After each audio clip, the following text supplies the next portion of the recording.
Kontrolan raw ni Senator Alan Peter Cayetano ang mga operasyon ng DPWH sa Taguig City. Yan daw natuklasan ni Senator Ping Lacson.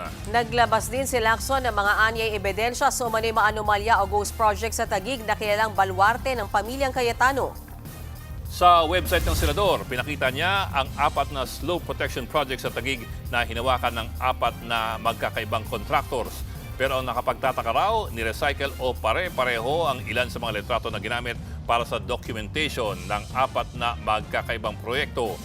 Sa isa pang ebidensya ni Lacson, makikitang pareho rin ang litrato ng 2 magkaibang contractors sa progress report ng magkakahiwalay nilang proyekto. Petsa at ilang detalye lamang daw ang binago dito.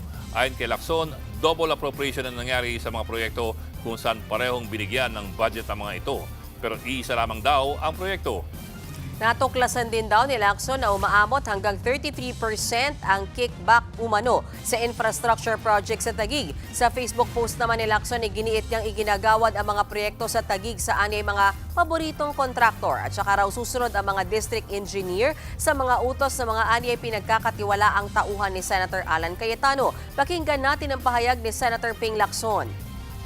Pero uniquely, yung Taguig, kasi ang modus operandi sa Taguig, talagang controlled by one and the same person. Nag-iisa lang yan, si Senator Alan Peter Cayetano lang yan. Walang makakagalaw doon nang wala siyang go signal. Na-identify na rin namin at kinukumpleto namin yung money trail. Naisumiti na ni Lacson sa Ombudsman ang mga ebidensyang nakalap niya. Tumawag din daw sa kanya si DPWH Secretary Vince Dizon para siguruhin ang buong suporta ng ahensya sa pagkuha ng dokumento at mga ebidensya. Wala pa namang komento rito si Senator Alan Peter Cayetano pero naon niyang sinabi na bukas siya sa anumang investigasyon. Giniti ni Cayetano na tinatarget siya ngayon ni Lacson pero bumelta dyan ng senador. Narito ang kanilang pahayag. Yun nga kasi style ni Senator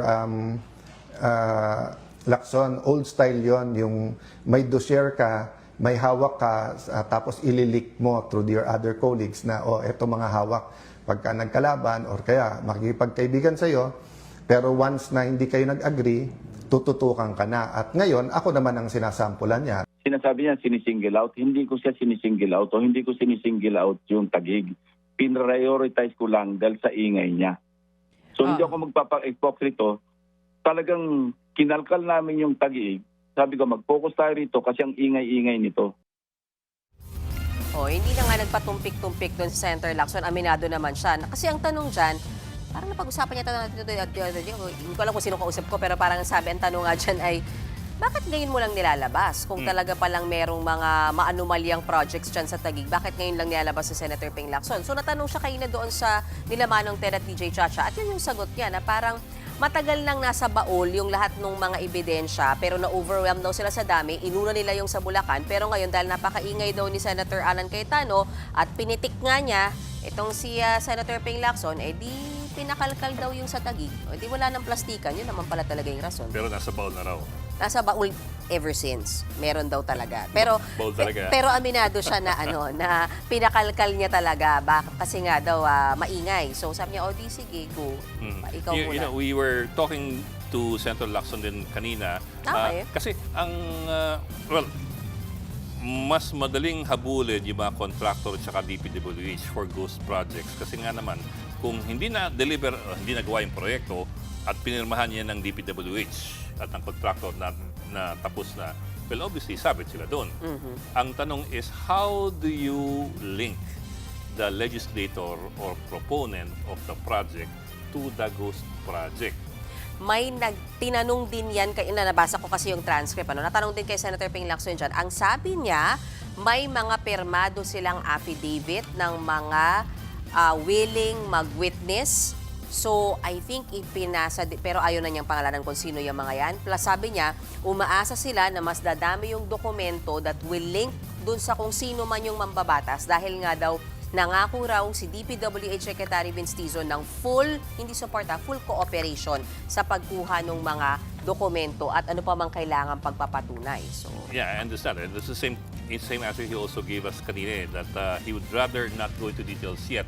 Pero the same question still stays na what kind of document or evidence kaya would anybody have that would link the project proponent or legislator doon sa hindi pagkumpleto ng proyekto. Kasi after a legislator proposes a project and it's passed in Let the go niya budget, na yun eh.